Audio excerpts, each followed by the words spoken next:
Après Paul, Job, Joseph, Moïse, Samuel, poursuivons l'éloge de ces âmes dont les seins exhalent le parfum très suave de la compassion. Qui fut plus doux que David, pleurant la mort de l'homme qui avait toujours désiré la sienne?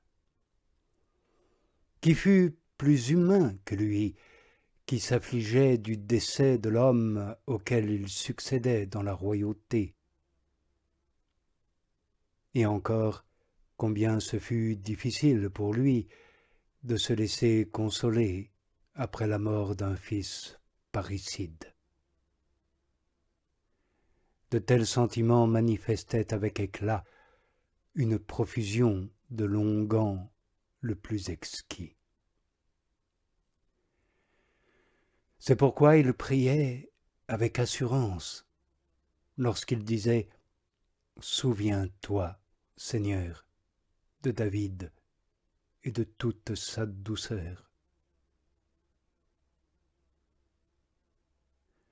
Tous ces grands hommes eurent les parfums les plus exquis, par lesquels, aujourd'hui encore, ils embaument suavement toutes les églises. Et non pas eux seuls, mais aussi tous les hommes qui en cette vie se sont montrés bienveillants et bienfaisants, qui se sont évertués à vivre humainement parmi les hommes, si bien qu'ils n'ont pas gardé pour eux toute la grâce dont ils se voyaient comblés, mais l'ont mise en commun. Ils se considéraient tous redevables aux amis comme aux ennemis, aux sages comme aux insensés. Utiles à tous, ils ont été humbles en toutes choses et devant tous, aimés de Dieu et des hommes, eux dont la bonne odeur est une bénédiction. Eux-mêmes et tous ceux qui leur ressemblent et qui nous ont précédés ont à leur époque exhalé les parfums les plus exquis et les exhalent encore aujourd'hui. Vous aussi, amis, si vous avez reçu quelque don d'en haut, ne tardez pas d'en faire part à vos compagnons, en vous montrant parmi eux serviables, affectueux, avenants, affables, humbles. Alors tous vous rendront le témoignage que vous aussi, vous exhalez les parfums les plus exquis. Quiconque d'entre vous supporte avec patience les infirmités tant physiques que morales de ses prochains, et de plus si, avec autorisation et capacité, il les soulage de ses services, les réconforte de ses encouragements, les instruit de ses conseils, ou, s'il ne peut le faire, n'en ayant ni l'autorité, ni les moyens, ni les capacités, du moins qu'il ne cesse d'assister l'infirme par ses prières assidues. Quiconque d'entre vous, dis-je, agit de la sorte, répand parmi ses prochains une odeur vraiment bonne, et même l'odeur des parfums les plus exquis. C'est un baume sur les lèvres, une telle âme dans une société.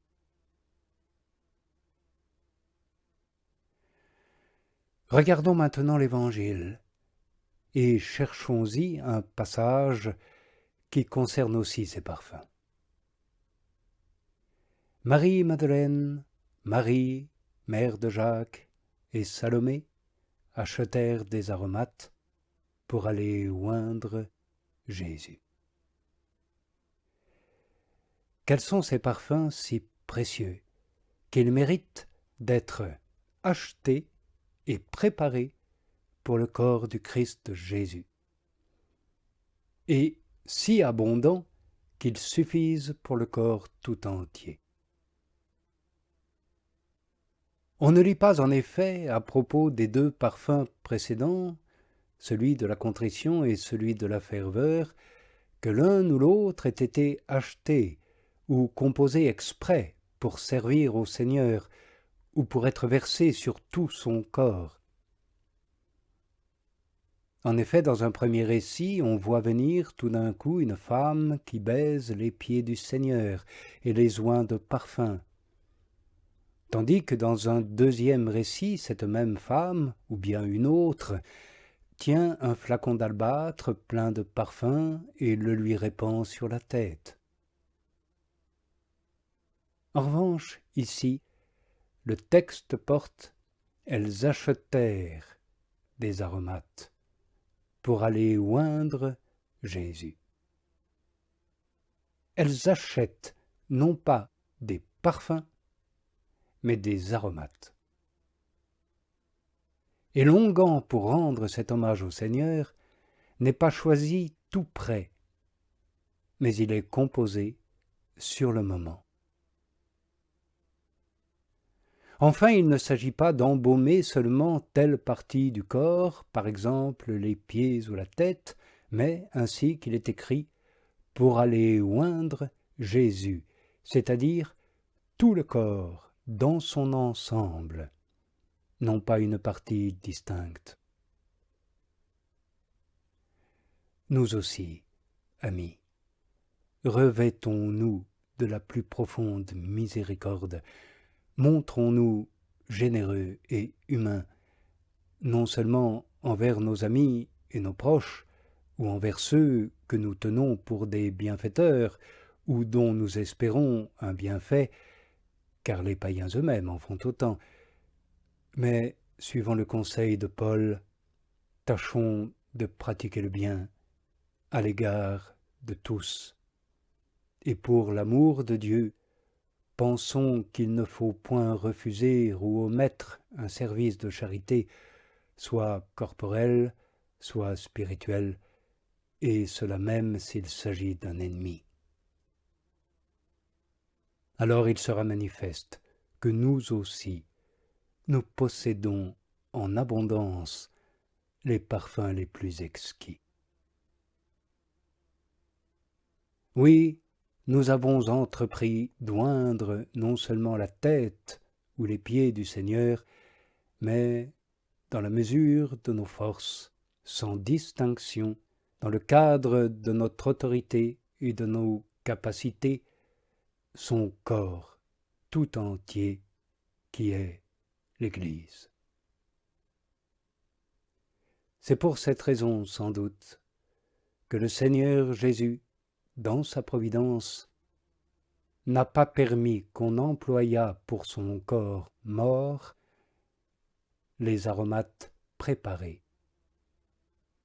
Il a voulu qu'on les réservât pour son corps vivant.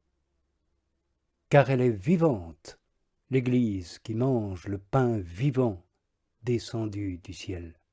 Et elle est bien le corps préféré du Christ. Pour que ce corps ne goûte pas la mort, le corps humain du Christ Jésus fut livré à la mort. Nul chrétien ne l'ignore.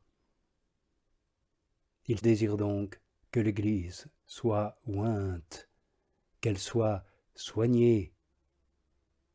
Il souhaite que ses membres malades soient soulagés par des baumes choisis. C'est donc pour elle qu'il a réservé les précieux parfums, lorsque, devançant l'heure et hâtant la gloire, il n'a pas voulu décevoir le dévouement des femmes, mais l'éclairer. Oui, il a refusé d'être embaumé, mais dans l'intention de ménager le parfum, non de le mépriser. Il ne voulait pas repousser l'hommage, mais en garder le fruit pour l'avenir. Le fruit, dis-je, non pas de cet onguent matériel et corporel, mais bien entendu du parfum spirituel dont le premier était le symbole. En refusant le parfum matériel, le maître de la compassion a ménagé les parfums les plus exquis, ceux de la compassion elle-même, car il désirait absolument qu'ils fussent administrés à ses membres qui en auraient besoin tant pour leur corps que pour leur esprit. Quelque temps auparavant, lorsqu'un parfum, lui aussi très précieux, fut répandu sur sa tête ou même sur ses pieds, l'empêcha-t-il? Non, au contraire, il s'opposa même à ceux qui voulaient l'empêcher.